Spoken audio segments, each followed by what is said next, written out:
sou Robério Monteiro e este é o programa de extensão Farinhada Literária da Pró-Reitoria de Cultura, Extensão e Assuntos Estudantis da UNI. Nesta semana eu conversarei com a professora Marília Lima Pimentel Gotinguiba.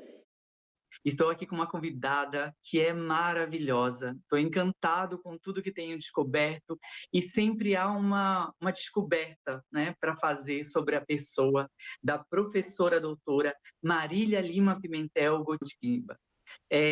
Ela que possui doutorado em Linguística e Língua Portuguesa pela Unesp de Araraquara. Eu fico muito honrado com a sua presença, porque é sempre uma nova descoberta. Eu que sou encantado, apaixonado pela literatura, e nós não poderíamos deixar também de trazer, né, esta que é professora nossa para a Rondônia e que tem uns trabalhos maravilhosos, encantantes. Professora Marília, por favor, eu gostaria que você se apresentasse e falasse um pouquinho dessa sua maravilhosa trajetória para nós. Olá, Robério, é um prazer estar aqui nesse programa tão bonito, tão importante, tão acolhedor, estou me sentindo acolhida aqui.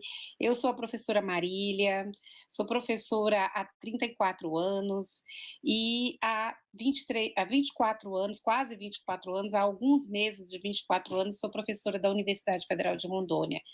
É um prazer, eu sou professora por vocação, porque eu gosto. Muito tempo fui professora de literatura e de linguística, mas a minha paixão sempre foi a literatura prazer, a literatura para deleite. Não é à toa que eu fiz um mestrado estudando os contos machadianos. O Machado de Assis sempre me encantou, né, pela genialidade dele. Mas eu sou uma apaixonada pela literatura, gosto muito nas minhas aulas de linguística aplicada.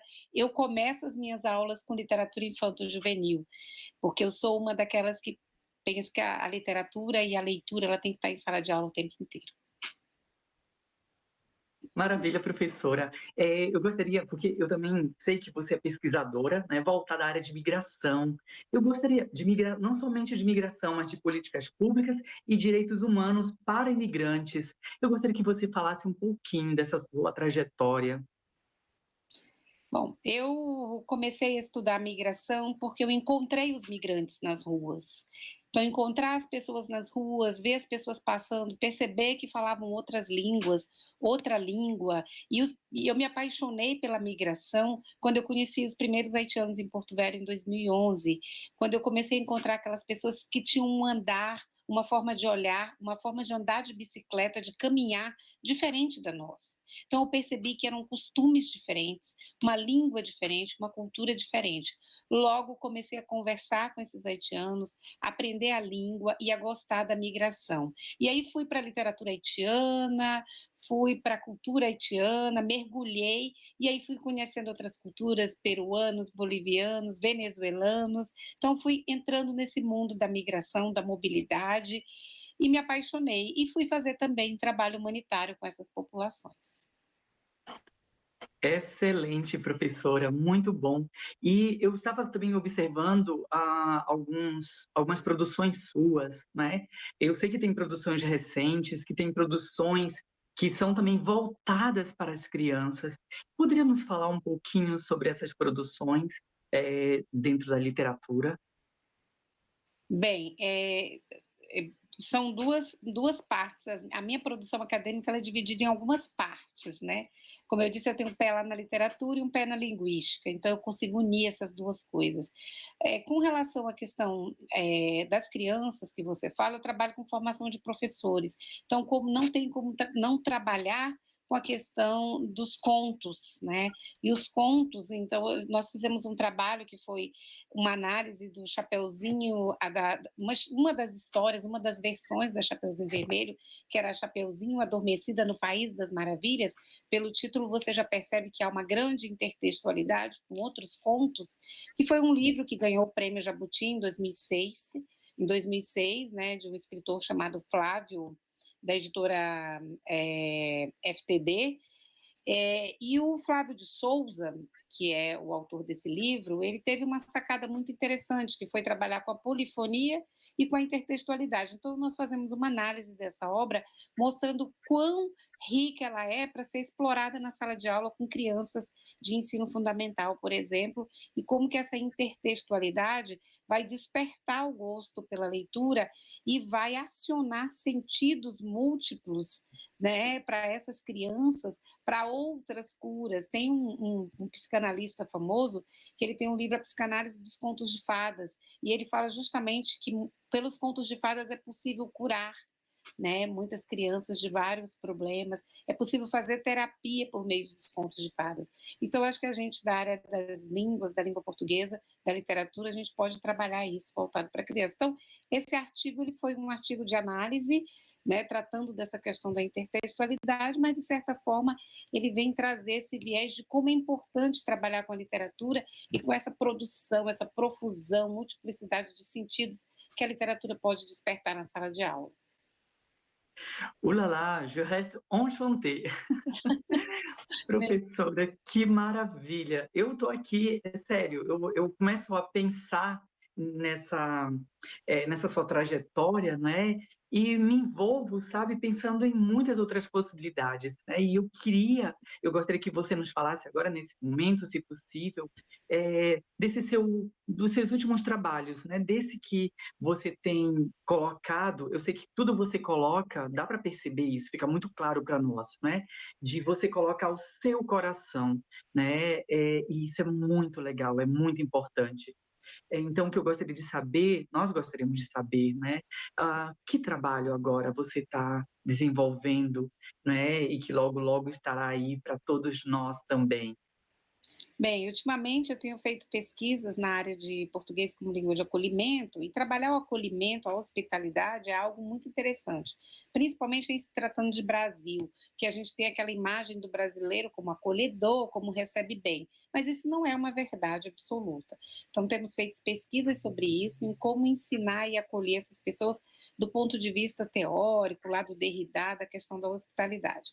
Mas eu vou falar aqui, como é um programa que eu estou muito feliz de estar aqui, eu quero falar um pouquinho das obras mais recentes que eu publiquei e do quão foi interessante trabalhar isso. Eu quero destacar um trabalho que foi um livro que nós produzimos juntamente com os migrantes num programa de extensão, que a gente sempre tenta trabalhar no programa de extensão com eventos culturais interétnicos. A gente tem ali vários países, ali pessoas de lugares diferentes, Peru, Bolívia, México, Haiti, Venezuela, já tivemos um irlandês branco do olho azul no meio de uma sala de 20 haitianos, e ele estudando em português ali junto. Então a gente tenta fazer as atividades das aulas de português uma atividade que contempla a cultura brasileira, a cultura deles, porque não adianta só eu querer impor a nossa cultura, mas trazer um pouquinho a literatura deles, os contos, então trabalha nessa perspectiva. Então nós fizemos um trabalho muito interessante, que foi um trabalho de construção de receitas, de uma conversa que nós tivemos com eles numa aula, em várias turmas, e a gente estava conversando sobre comidas. Como é a comida do seu país? E eles começavam a falar, o que vocês acham de diferente? Alguns ingredientes que lá tem, aqui não tem, como que vocês fazem para substituir? Isso virou até uma feira de comidas depois. Mas o trabalho virou um livro, um e-book, que foi o livro que se chama Memórias. Assim, esse título que vem resgatar, foi até difícil a gente dar o título, porque a gente pensava assim, como dar o título desse material? Eles construíram receitas do país deles, em princípio na língua deles, e eles foram transcrevendo para o português, né? Fazendo reescritas, né? É uma pena que nós, na época, não tivemos a ideia de publicar bilíngue ou trilíngue, mas vamos fazer ainda essa parte. Então, se chama Memórias da Minha Terra, Receitas, Relatos e Afetos, porque comida gera muito afeto, muita memória. Então, eles começavam a falar de uma receita, para escrever essa receita, e as lágrimas saíam, com depoimentos que eram assim, essa comida lembra da minha avó, ela fazia para eu comer, essa comida lembra da minha mãe, da minha cidade, essa comida tem o cheiro da minha casa, que aqui eu não consigo resgatar, né? Então, alguns diziam, para fazer comida você tem que gostar, eu aprendi com a minha avó, tenho saudades da minha casa. Então, esse material ficou riquíssimo. É simples, mas muito singular, que traduz essa cultura deles, esse trabalho. E um outro trabalho também que eu gostaria de destacar, que publicamos recentemente esse ano, que é o Atlas da Migração em Rondônia. E o Atlas da Migração em Rondônia tem esse aspecto de mostrar que o estado de Rondônia é um estado migrante, tanto de migrações internas como internacionais, e ele destaca nacionalidades por meio de mapas, né? Nacionalidades que já estiveram em Rondônia ou ainda estão, que a gente nem imagina. Então, é o primeiro Atlas da Migração de Rondônia, né? Que é um trabalho muito interessante, e também o primeiro glossário português crioulo-haitiano, português, que se chama Bombagai. Bombagai em crioulo haitiano é coisa boa, coisa legal. Se eu falar assim, Roberto é bombagai, Roberto é gente boa. E bombagai, então, é uma palavra muito polissêmica. E também tem alguns trabalhos publicados sobre a literatura haitiana que eu sou apaixonada. Bombagai, não é? Que coisa boa, professora. Nossa, eu estou aqui extasiado, é sério. Meu corpo todo, né, tá pedindo mais, como você dizia, né? Quero mais. Muito feliz, agradecido, né? Porque esse momento é muito importante, com certeza, para mim e para todos aqueles que estão nos assistindo, né? Que têm interesse na literatura. E a Farinhada Literária é justamente isso, né? É levar um pouquinho, ou bastante, quem sabe, do trabalho, né, de algumas pessoas que procura realmente trabalhar com o coração. E a professora Marília, com toda certeza, me faz mostrar, me faz sentir, né, que ela trabalha com o coração, né, e essa leveza, essa simpatia, essa alegria, né, é formidável. Professora, eu estou muito agradecido. Gostaria de deixar, então, aqui a nossa alegria, né, o meu contentamento, sobretudo, e deixar essa última parte para você também, né, que faça suas considerações finais, para que a gente possa, então, num próximo momento, se encontrar, né, porque eu espero encontrá-la muito mais vezes. Muito obrigada. Está bem, eu que agradeço, e quero dizer assim, que a literatura, ela é algo que ela faz com que a gente veja o mundo de uma outra forma. A literatura, ela cura feridas, né? Ela acaba, é aquilo que a gente diz. Tem lá a parte da literatura que fala da arte pela arte. Eu acho que a arte pela arte, ela é interessante, a arte pela arte, né? Confie nela mesma. Mas eu não quero ser parnasiana de achar que a arte pela arte, porque a arte ela tem essa perspectiva de ensinar ou curar mesmo sem querer, justamente por essa possibilidade de múltiplos olhares, múltiplos sentidos. E eu acho que, assim, eu como professora tenho que incentivar, e formadora de professores e pesquisadora, incentivar que os meus, né, os futuros professores que a gente forma, eles levem a literatura para a sala de aula. Né? E eles também levem outras culturas, porque assim, aceitar o outro não é simplesmente dizer que ele tem que se inserir na minha cultura.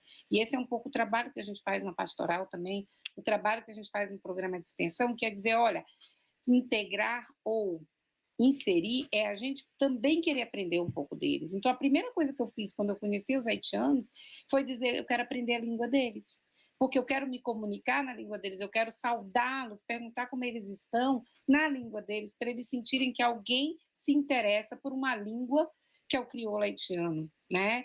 Então, assim, é esse prazer de falar disso. Então, eu tinha interesse em conhecer as histórias, os contos, e sempre esse projeto foi uma troca, uma via que vai e vem, né? E é esse movimento que a gente tem que ter. Então, a literatura, ela tem essa capacidade. Então, mesmo eu trabalhando com as disciplinas de linguística, eu sempre levo para a sala de aula a literatura, mostrando que é por meio da literatura, por meio dos contos, da poesia, pode ensinar. É claro que eu não deixo meus alunos fazerem análise sintática de poesia, que eu falo que eles acabam com a poesia. A poesia é para ser apreciada, é para ser lida, declamada, e não para fazer, né, análise sintática da poesia. Mas tem muitas outras formas de se trabalhar. Então é isso, fui professora de literatura há muito tempo na universidade, eu mudei de área, na verdade, né? De 98 até 2012, eu sempre trabalhei com literatura, né, no curso de letras. E só depois Dei aula até no curso de biblioteconomia algumas vezes, de introdução aos estudos literários. E aí, de 2012, quando eu acabei meu doutorado, que esse ano completa 10 anos de doutorado, foi que eu mudei de área para linguística, mas sempre com esse pé lá na semiótica, na literatura, e sempre pensando nessa valorização das culturas. Agradeço mais uma vez e sucesso para esse projeto, para esse programa tão lindo, tão bonito, que traz tantas pessoas interessantes. Fico feliz em poder contribuir. Eu conversei com a professora Marília Lima Pimentel Gotinguiba. Não deixe de se inscrever em nosso canal Cultura Uni e ativar o sininho. Eu sou Robério Monteiro e te espero em nosso próximo programa Farinhada Literária.